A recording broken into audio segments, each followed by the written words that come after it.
All right, so quick update after this wash I just did today. It's beating a lot better, but let's just show you what I mean.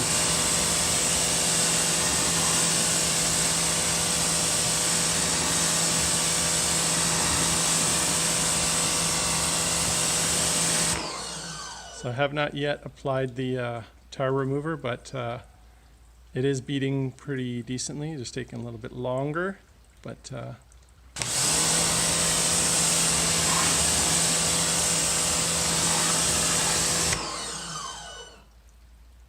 yeah. All right, guys, so I've applied the iron and tar remover all over the car, and let's see what kind of beating we get now. After 1 year, ARTDESHINE BX ceramic graphene coating.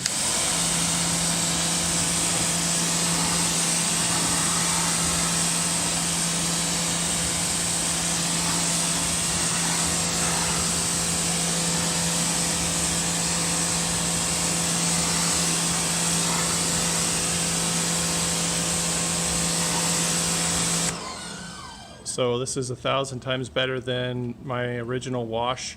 I thought the coating wasn't working when I first did a light rinse. I hadn't done a hand wash, but I've done car washes throughout the winter, touchless car washes. It just goes to show they do a crap job in cleaning your car. After I completed my full hand wash process with the 2-bucket method over there, and this is now my second wash and tar removal. Look at this. I mean, that's extremely good condition, beating really well. So it looks like I just had pollutants clogging the pores, and just a good wash brought it back. So I think we're still good to go.